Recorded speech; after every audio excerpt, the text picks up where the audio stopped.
Hola Iglesia, hola amigos, hola a todos los que están conectados con nosotros a través de las diferentes plataformas. Bienvenidos a una nueva temporada de nuestro podcast Escuelita para el Corazón.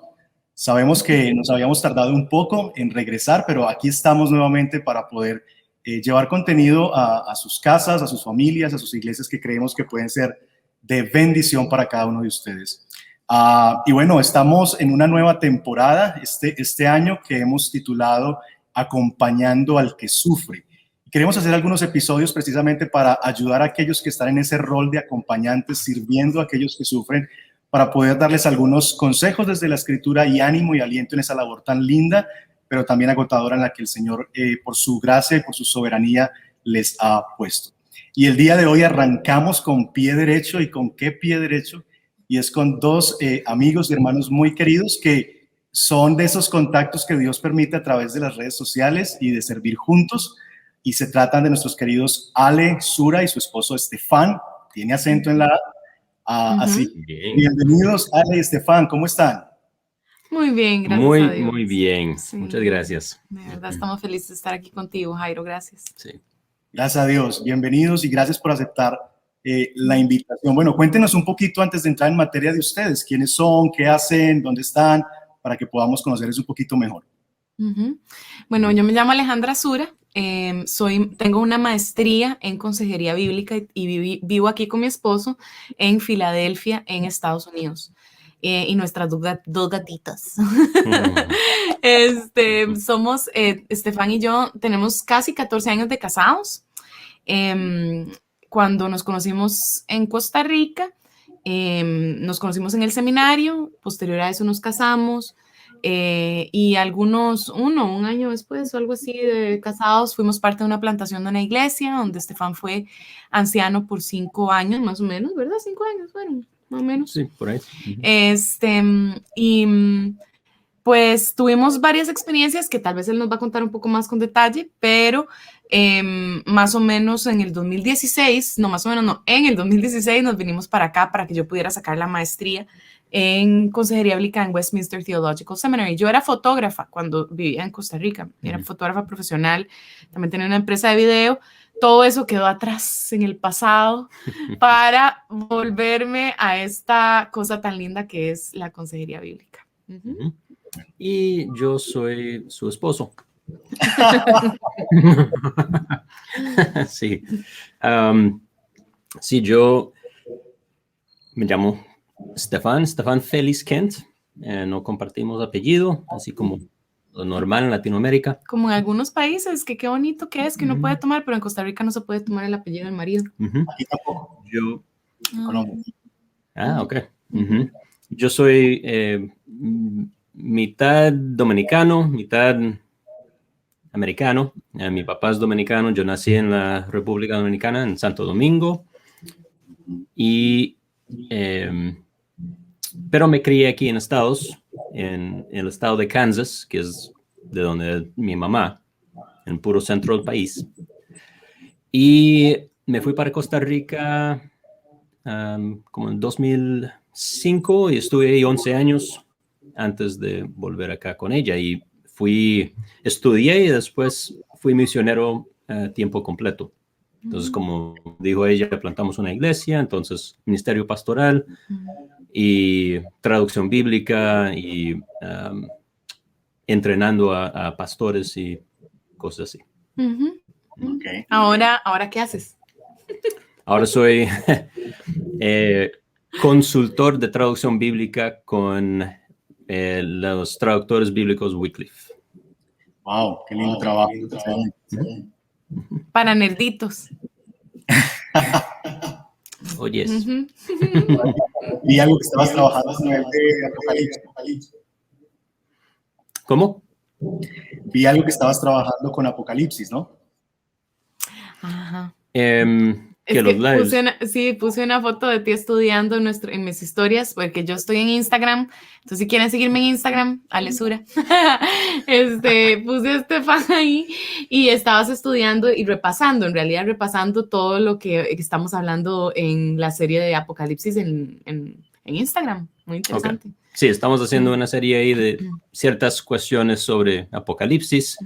que a la gente le interesa, pero también hemos estado dando un estudio bíblico a unos amigos aquí cerca, Gringuitos. por medio del libro de Apocalipsis. A través del libro. Sí, gracias. Y llevamos como un año ahí en Apocalipsis. Sí, hemos durado un montón, ha sido o más. Un estudio semanal buenísimo. Bueno, y hemos a mucha gente. Él es el que está, él y otro amigo están encargados de enseñar y Chévere, bueno, bueno, es toda una cosa. Gracias a Dios por esos iniciativas también. Bueno, cuéntenos un poquito de su historia en cuanto a este tema. Estamos hablando el día de hoy de acompañando al que batalla con depresión y quisiera escucharles un poquito alrededor precisamente de su historia detrás de este tema. Háblenos un poquito de su historia personal. Bueno, yo tengo 21 años de sufrir de depresión constante, crónica, y empezó a los 20 años. Si quieren saber cuántos años tengo, pueden hacer la matemática. Y yo no sabía que era depresión. Simplemente, sí, me volví... Fue por una serie de tragedias, digamos, en mi vida durante esos años. Y una decepción enorme fue lo que terminó como mandándome a la depresión. Entonces, sí, eso fue mi primera crisis. Como 2 o 3 años después fui diagnosticado con depresión. Empecé a tomar un medicamento, funcionó, entonces me sentí bien de nuevo y entonces me fui para Costa Rica. Y durante los primeros 7 años que estuve en Costa Rica, estuve bien, balanceado, había cambiado medicamentos un par de veces, pero todo bien. Entonces nos casamos y pasamos 5 años ahí estables en cuanto a mi depresión. En el 2012, cuando toda la actividad ministerial mía estaba como sucediendo al mismo tiempo, haciendo una maestría, capacitando pastores, pastoreando una iglesia, todo eso, tuve mi segunda crisis depresiva. Entonces, los medicamentos dejaron de funcionar. Empecé o intenté con otros, nada funcionó. Y fui, o sea, eso fue la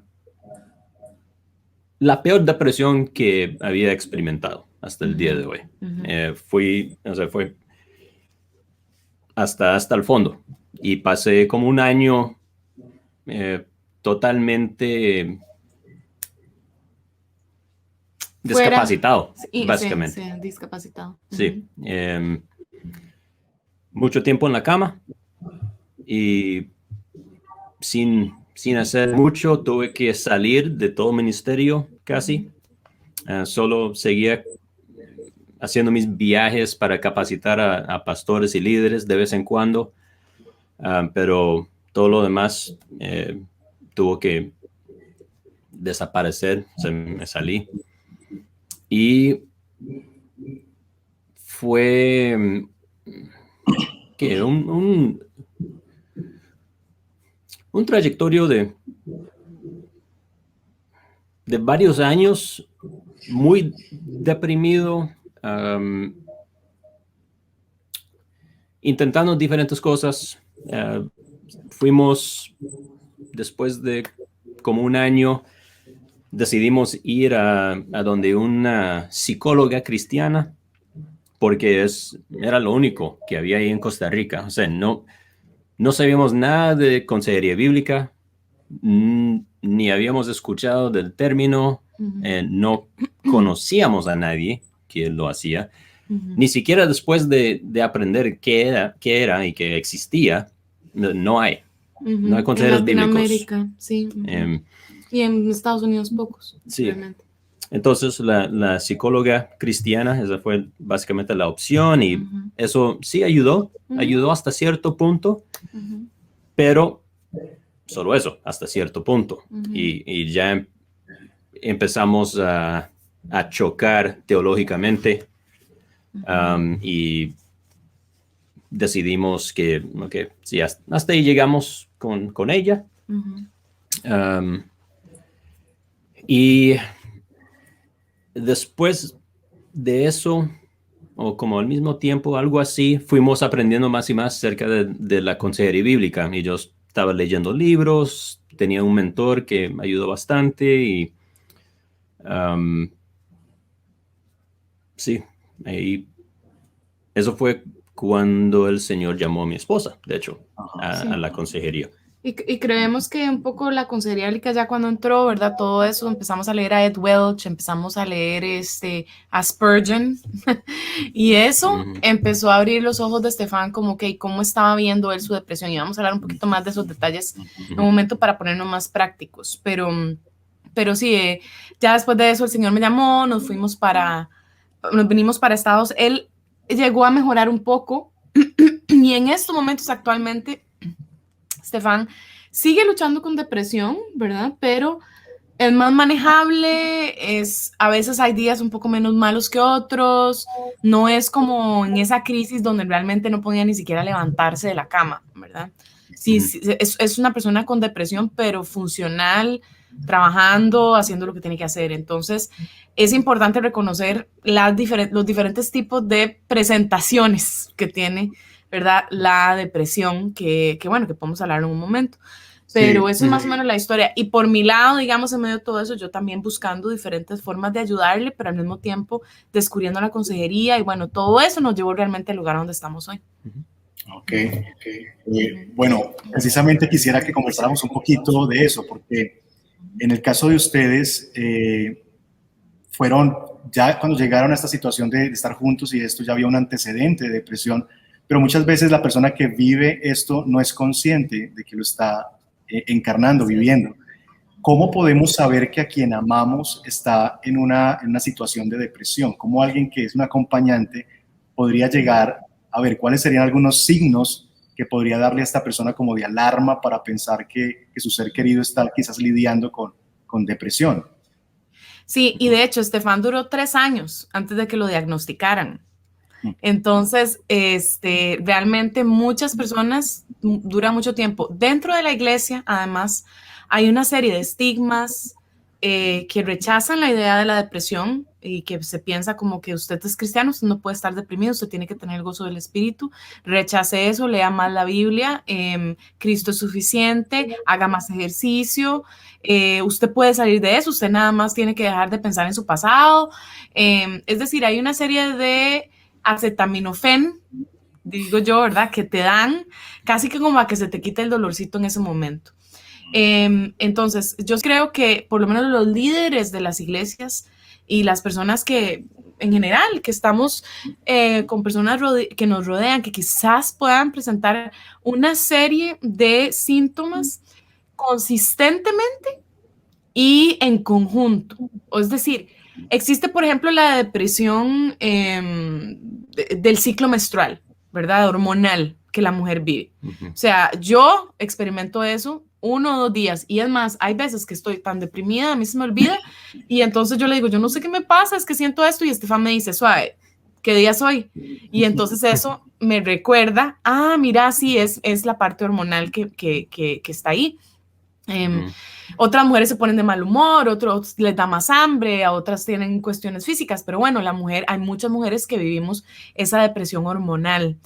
Sí, depresión postparto, bastante común. O una depresión circunstancial también, donde por ejemplo se te muere tu hijo, ¿no? Y entonces duras 1 año, 2 años, 3 años sin querer vivir, ¿verdad? Por todo este dolor que estás viviendo. Entonces, o menor, ¿verdad? Tal vez te pierdes un examen y te deprimes. Exacto. Y unos no sé, una semana, unos días o algo así, y sales. Exactamente. Entonces, existe también lo que yo diría que tiene Estefan, que es una cuestión más crónica, donde en realidad él puede estar muy bien, las circunstancias pueden estar excelentes, nuestro matrimonio puede estar maravilloso, el dinero estamos bien, y aún así hay siempre como esa nube negra, ¿verdad? Encima de él, donde él siempre está luchando con estos sentimientos que no tienen que ver tanto con lo que él piensa o deja de pensar, aunque sí también, y podemos hablar de eso un poco, pero tiene mucho que ver con la parte fisiológica. Y ahí es donde vemos que, por ejemplo, las pastillas antidepresivas podrían funcionar, no en todo el mundo. Y ahora podemos de nuevo hablar más del tema del medicamento, pero ¿qué síntomas son importantes poner atención? Bueno, claramente los sentimientos de tristeza, estas ganas de llorar, ese vacío, esa desesperanza de que no hay nada por qué vivir. Eso es una posibilidad. También una persona también suele estar muy irritable o tener incluso arrebatos de enojo, de impaciencia, ¿no? Es tener un límite muy, muy cortito, una mecha muy corta, como decimos los ticos, ¿verdad? Una pérdida de interés y de placer por todas las cosas que normalmente te harían sentir feliz, ¿verdad? Las cosas que antes te llamaban la atención, que disfrutabas, desaparece ese placer y ese deseo de hacerlas. A muchas personas, aunque no todo el mundo le pasa, no pueden dormir. Estefan, gracias a Dios, por ejemplo, siempre ha podido dormir, nunca ha tenido problemas con el sueño, pero cuando no se puede dormir es bien grave, porque ahí le añadimos el peso fisiológico de estar agotado todo el tiempo porque no estás durmiendo. Entonces eso aumenta muchas veces la irritabilidad y demás. Otros duermen muchísimo. Exactamente, es correcto. Por otro lado, hay gente que come mucho, o más bien gente que no come nada. Entonces hay falta de apetito o hay mucho apetito. También esto a menudo viene acompañado de ansiedad. Entonces, no siempre, pero muchas veces hay ansiedad. Hay una cuestión interesante que es la lentitud para pensar, para razonar. Como que de pronto se siente uno como que está en cámara lenta, ¿verdad? Y a mí me encantaría que tú nos describieras un poco más lo que tú particularmente has vivido, que no son todos estos síntomas, lo cual es interesante, que no siempre tienen que ser todos. Entonces, por eso tenemos que estar observando y saber cómo discernir y siempre tener a una persona que te ayude, que sea ojalá un profesional de la salud, que pueda analizar a la persona y decir, ok, es esto, ¿verdad? Algo que tenga que ver con eso. Hay mucho autorreproche, sentimientos de culpabilidad, sentimientos, digamos, de deseo de volver al pasado, de autoacusación, ese tipo de cosas. En momentos graves hay ya pensamientos de muerte, ¿verdad? Deseo de suicidio, de ya no querer vivir más. E incluso se podría somatizar en otras cosas, por ejemplo, en tener dolor de cabeza, gastritis, cosas de ese tipo. Pero eso yo diría que es un poquito más secundario y tiende a darse más con el tiempo porque la persona, ¿verdad? Inicialmente está lidiando con eso, el cuerpo como que empieza, es como que atrasa, ¿verdad? Como que se atrasa en reaccionar, pero pasa. Entonces eso es un poco, digamos, una lista bastante clara que nos da, por ejemplo, el DSM-5, que es ¿cómo se dice DSM en inglés? DSM. The Diagnostics and Statistical Manual. Ajá, ok. Entonces, manual estadístico de diagnóstico. Y todo que ver con psiquiatría, ¿no? Con temas psiquiátricos y psicológicos. Muy bien, ahora supongamos que hemos visto esta lista y hemos comparado quizás con la vivencia de mi esposo, mi esposa, mi hijo, mi papá, porque finalmente esta es una situación que no tiene una edad, le puede dar a una persona terminando su vida, puede darle a un joven comenzando su vida, puede darle al soltero, al casado. A un niño, incluso los niños se están presentando. En fin, pero digamos que podemos hacer esta lista de chequeo y decir, tengo algunos signos de alarma, visitamos el médico y demás.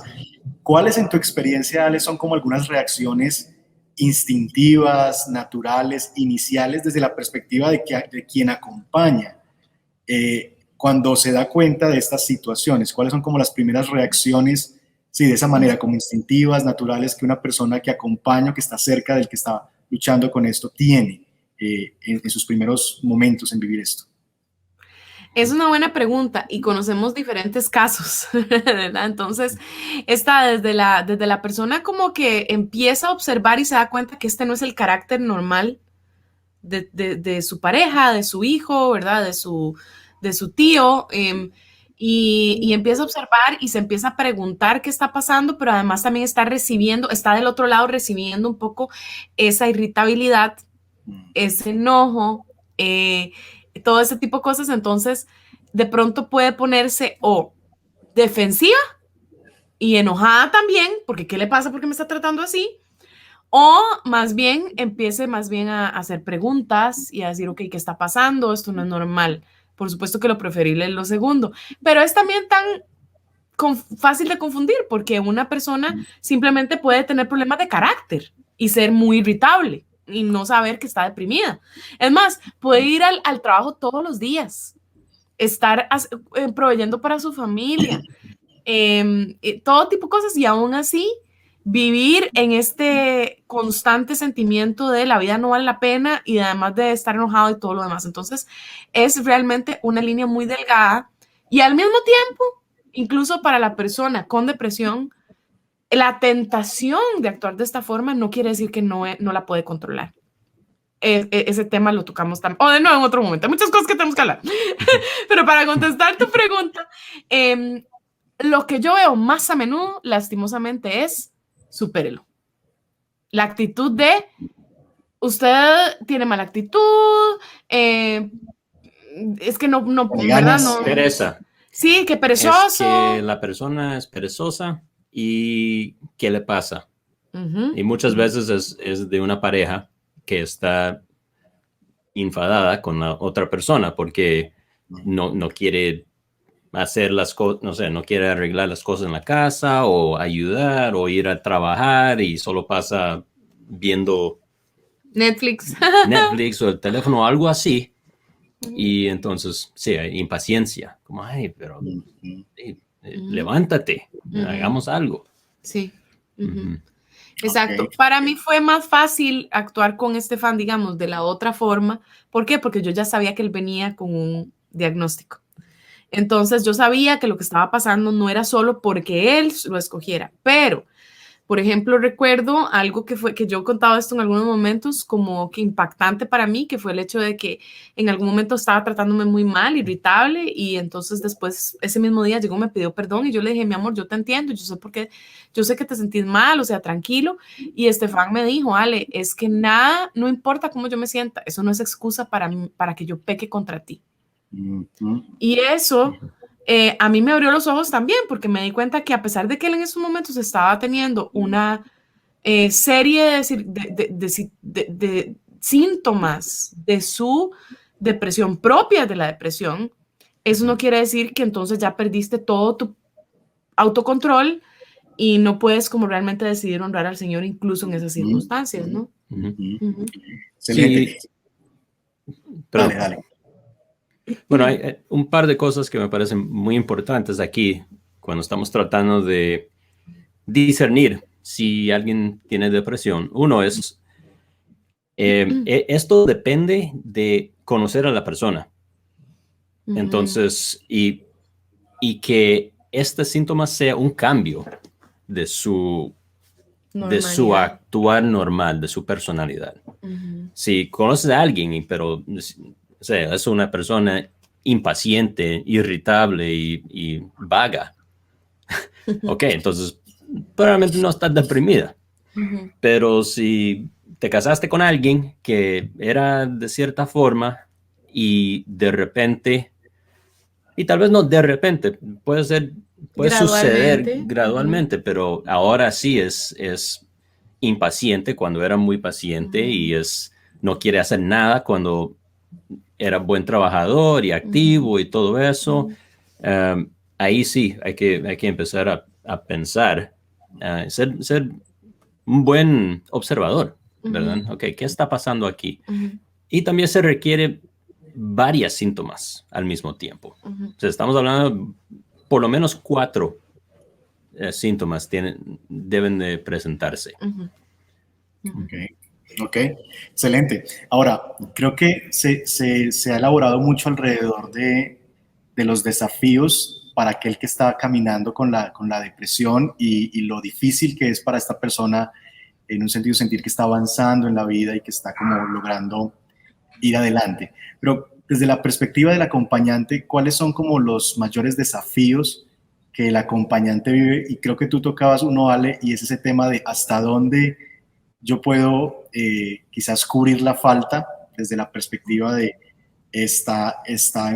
no es consciente, no lo hace quizás tan responsablemente, pero a la vez ese asunto de la responsabilidad que siempre está presente, ¿verdad? Porque como tú decías, nada justifica el pecado y todavía yo soy responsable de cómo reacciono ante las circunstancias. Entonces, ya tocaste un poquito ese tema, pero ¿qué otros asuntos pueden ser desafiantes desde la perspectiva del acompañante en medio de una situación como esta?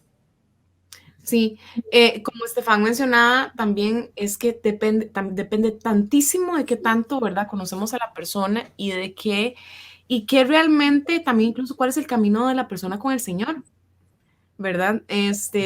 Porque si es un no creyente, por ejemplo, el trabajo sigue siendo el mismo de amarle y animarlo a conocer al Señor. Entonces, ¿cómo puede uno ser luz al mismo tiempo trayendo verdad y diciendo, hey, esto es lo que necesitas en estos momentos, es verdad, aquí está, te llama el Señor a este lugar o permitirme contarte lo que Dios está haciendo en mi vida y tratar de ser testimonio en ese sentido, ¿no? En el caso de un creyente, yo creo que ahí la cosa, ¿verdad? También se pone interesante porque de pronto uno tiene que buscar oportunidades para ser empático, para validar el dolor del otro. Es que creo que a veces los cristianos corremos muchísimo a simplemente, de nuevo, ¿verdad? Como supéralo, como los cristianos no sufrimos, ¿no? Entonces tenemos muy mala teología del sufrimiento. Entonces, en vez de comprender que en realidad es muy normal que los cristianos suframos y que en realidad incluso es una de las cosas que Dios usa más. Es una para... garantía bíblica. Exacto. Y para santificarnos. Entonces, en ese momento ahí es donde yo creo que podemos como realmente caminar y pensar, ok, ¿cómo puedo escuchar mucho, mucho, mucho? Preguntar cómo te sientes, sentarme a tu lado, llorar con vos, acompañarte y simplemente estar ahí presente aunque no hablemos. ¿Y cómo puedo demostrarte que estoy por vos? Y al mismo tiempo, en el momento, ganarme el derecho también a ser escuchada. En el momento en que la persona quizás persista en ciertas actitudes que no son correctas. Te voy a decir una cosa, por ejemplo, Jairo. No fue hasta este año, dentro de todo el tiempo que llevamos en este proceso, bueno, que yo misma me di cuenta porque nunca lo había considerado con cuidado, pero hasta este año que yo llegué un día y le dije a Estefan, Sweetie, creo que tenés que arrepentirte de las formas en que te permitís a veces pensar con respecto a lo que querés ser en el pasado, porque parte de lo que a él le cuesta es el tema de yo quiero ser como yo era antes, ¿verdad? Que es muy capaz, ¿verdad? Una persona súper capaz, rápida de pensamiento, el mejor en sus clases, con mucho potencial en muchas áreas, ¿no?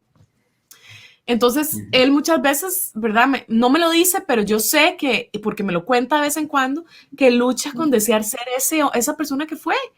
Y entonces eso lo lleva todavía a lugares peores porque se permite estar con un corazón desagradecido. Se permite el anhelo a algo diferente, a ver al pasado, y la palabra habla de eso. Dejen de ver tanto el pasado y más bien, ¿verdad? Estén agradecidos por lo que tienen hoy. Y bueno, en aquel momento yo le dije a Estefan, creo, mi amor, después de años, no estoy diciendo que tenemos que esperar años, pero ¿qué me dio a mí también el permiso de decirle a esto? No fue arrepiéntete de tu depresión, no, ¿verdad? Fue arrepiéntete de permitir que tu depresión tome control de tus pensamientos y te quedes en ese lugar de anhelo de cosas del pasado, cuando eso no es lo que el Señor te está mandando, estás deshonrando a Cristo en esto. Y bueno, y para él fue como, wow, sí, tienes razón. Pero claro, si uno Además, entra así una semana después de que se dio cuenta de que el otro tiene depresión. Exactamente. Sí, nosotros llevamos en esta, desde la segunda crisis, que no ha terminado realmente, llevamos 8 años caminando por esto y ella siendo ejemplar realmente, lo cual sí le da todo el derecho de hablar y yo escucho. No has sido una necia impaciente ahí hablando tonteras como lastimosamente muchas parejas que no saben o no les importa tener la paciencia. Entonces... y no conocen, muchas veces no saben, ¿verdad? No tienen el conocimiento, entonces actúan como uno normalmente actuaría cuando alguien está pecando contra vos. De pronto, o sea, se te va lo santo y se te queda lo pecador nada más, ¿verdad? Y reaccionas en defensa, lo cual es comprensible. Pero bueno. Si pecamos o con conocimiento o inadvertidamente, ¿no? Creo que eso es parte de lo que aprendemos en la escritura. Pero quiero quedarme con lo que Estefan dijo y preguntarte, Estefan, si puedes, como a nivel como de lista de cosas, quizás 5 actitudes o acciones que tú valoraste y valoras que Ale como acompañante tuvo hacia ti en este caminar tuyo con la depresión. De tal manera que pueda ilustrarle a quienes nos ven y nos escuchan cuáles serían como actitudes correctas o acciones correctas en el hecho de la necesidad y del deseo quizás y lo que necesita esa persona que está viviendo depresión de parte de su acompañante. Claro, número 1, paciencia. O sea, paciencia con las actitudes, con el comportamiento y no solo el ser tratado mal, porque no siempre fue así, pero el comportamiento de no acción, el estar haciendo nada, estar en la cama, no poder pensar con claridad, tener esa nublez de mente, no poder tomar decisiones, es un síntoma muy común y puede ser muy grave.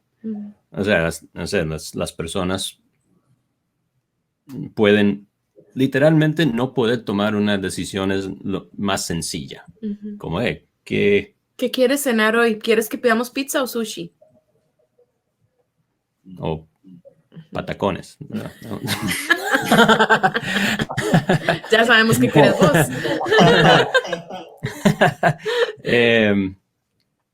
Entonces, sí, paciencia en ese tipo de cosas de la vida cotidiana.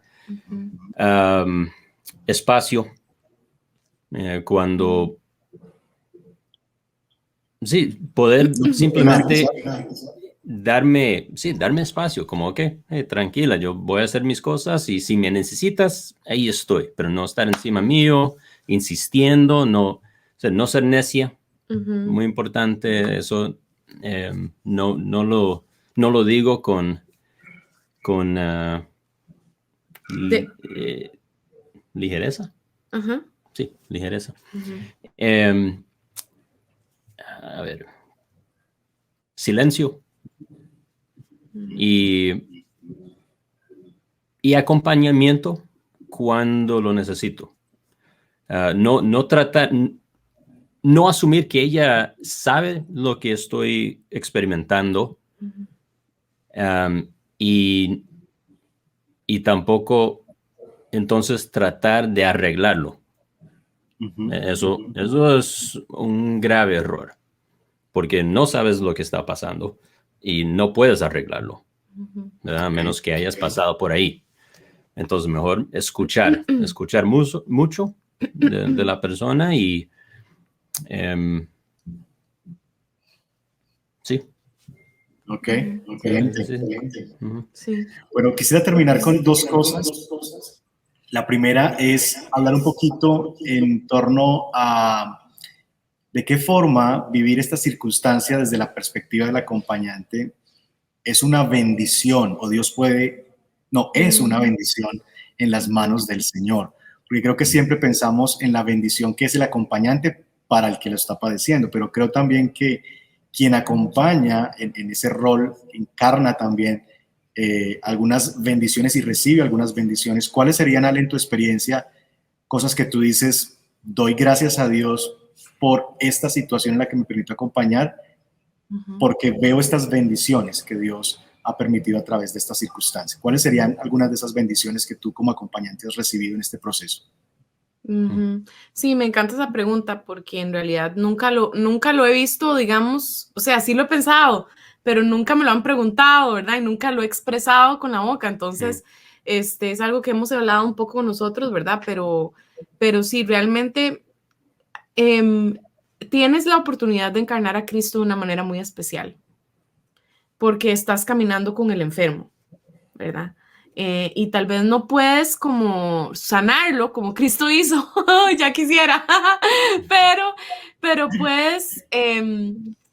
puedes amar y dar esa paciencia, ¿verdad? Y ofrecer ese servicio que no es muchas veces recíproco. Y tiene sus bemoles, ¿verdad? Tiene sus dificultades, Jairo. Realmente, a veces, algo que hemos hablado, ¿verdad? Estefan y yo sobre esto. Muchas veces hay cosas que yo estoy pasando que son difíciles para mí, que son tal vez una carga, y yo he evitado conversarlas con él para no cargarlo más. A veces las cargas tienen que ver con él.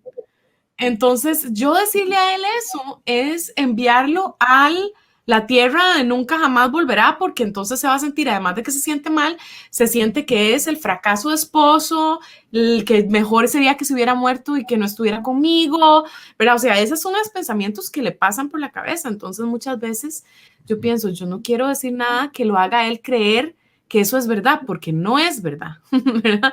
Pero a veces se siente como que me estoy cansada, ¿verdad? Y no lo puedo compartir. Pero entonces eso me obliga, incluso en mi caso, que soy esposa, ¿verdad? Porque a nosotros no todos nos pasa como esposos, sino que a otros nos pasa con los hijos o otros seres queridos. Pero como esposa, mi mejor amigo, que es el que me debería escuchar muchas cosas, no puede hacerlo en algunos momentos y yo tengo que ir a Cristo. O sea, me obliga y me doy cuenta que realmente somos él y yo con pinches. Pero el que está ahí para mí 100% todo el tiempo es Jesús. Cuando él no puede acompañarme, solo puedo ir a Jesús. Y eso es ¿verdad? Produce una gran dependencia al Señor que, bueno, en otras circunstancias también pasa. Yo no diría que no pasa en otras circunstancias, pero que definitivamente es ocasión que podemos aprovechar los que estamos con la persona que sufre. Y también de pronto como que se vuelve fácil acompañar a otros en lo que ha sido consolado. No sos la única persona, como estamos haciendo en estos momentos, que ha vivido esto, ni la última, ni la primera, ni la última. Habrán muchas otras personas que te vas a topar en tu iglesia que van a vivir circunstancias parecidas, tal vez no solo con la depresión. Tu mamá tiene, no sé, tal vez una demencia senil, tu papá tuvo un accidente y no puede caminar bien, tu hermano tiene cáncer y tus papás están viendo a ver cómo lo cuidan y tú eres la hermana que está ahí, ¿verdad? En medio de todo. O sea, hay tantas diferentes circunstancias donde de pronto vos sos el que está ahí como espectador y no sabes para dónde agarrar. Y hay otras personas que han vivido lo que vos estás viviendo como acompañante de alguien por años, como en mi caso, que te ayuda a poder ser consuelo para otros y poder ser guía para otros también. Entonces no se queda solo con vos y tu crecimiento personal, sino también con lo que puedes ofrecer en tu iglesia, con tu experiencia. Entonces sí, esos son algunas que se me ocurren así como las más grandes y más importantes, ¿verdad? Excelente, excelente. Sí, el hecho de poder imitar a Cristo, en acompañar al que sufre, estar al lado de ser como ese paracleto, entre comillas, ¿verdad? Quien se pone al lado del que sufre, y la posibilidad también de que Dios no desperdicie el dolor, ¿no? Y que Dios usa aún el quebranto y el dolor para bendecir como seguramente lo hará en personas que les van a escuchar a ustedes a través de este podcast, y esta es la oportunidad para decir nuevamente gracias por acompañarnos en este día, en este podcast. Gracias por abrir sus corazones, dejarnos conocer un poquito más de puertas para adentro, sus vidas, sus casas. Y bueno, quisiéramos pedirles que para terminar puedan orar y orar por aquellos que nos ven y que están quizás en esta situación. No sé si ahí habrá un esposo, una esposa juntos viéndolo y están quizás dándose cuenta recién que podría ser una posibilidad este asunto de una depresión y que quizás no responde a una actitud malsana o inadecuada, sino que quizás hay un asunto que debemos chequear más, o un hijo que le hace clic algunas cosas al entender actitudes de sus padres o viceversa. Que podamos orar al Señor y que ustedes puedan orar por aquellos que están viviendo quizás circunstancias semejantes a las que ustedes han tenido que vivir. Entonces, y así cerramos este tiempo. Claro. Mi amor, ¿te gustaría orar? Claro. Padre, te damos gracias porque eres un papá, y un papá bueno y amoroso, el que generosamente da buenos regalos a tus hijos, y te encanta hacerlo. Eres un papá que no simplemente nos aguanta porque tienes que hacerlo porque Cristo, no, sino que te deleitas en nosotros, tus hijos. Sí, Te deleitas. Y eso es una verdad increíble. Y sí, preciosa, impresionante, todo eso. Y especialmente para los que están sufriendo algo como la depresión, ya sea uno mismo lo está sufriendo o como acompañante. Los que sufren de depresión pueden sienten muchas cosas menos que un deleite para Dios. Se sienten un estorbo, un desperdicio, un fracaso, débiles, inútiles, incapaces, pecadores a lo máximo, no pueden hacer nada bien. ¿Por qué continuar? La gente a mi alrededor sería mejor sin mí, estorbando las cosas y causando problemas. Y sin embargo, tu verdad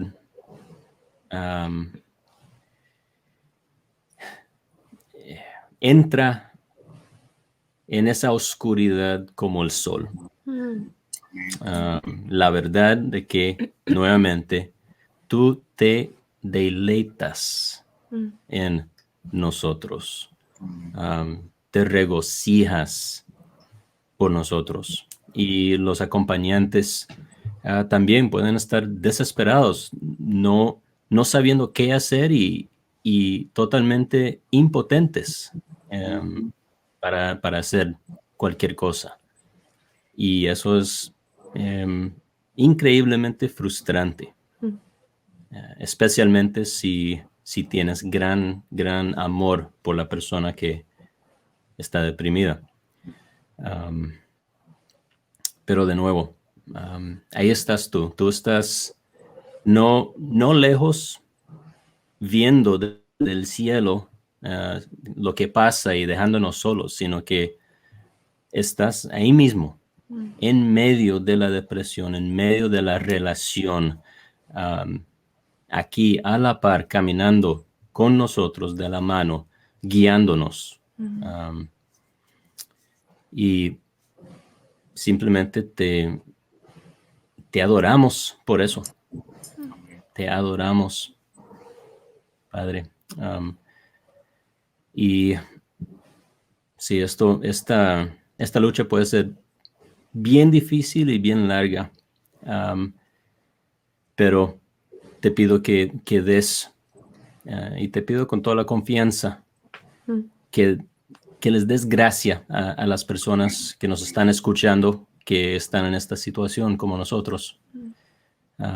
Darles toda la gracia que necesitan y gracia sobre gracia, sobre gracia.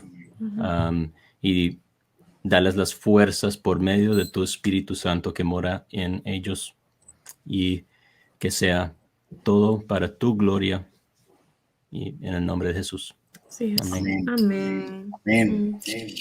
Amén. Su gracia es mayor. Estefan y Ale, muchas gracias por acompañarnos en este episodio. Gracias por estar aquí, compartirnos sus vidas.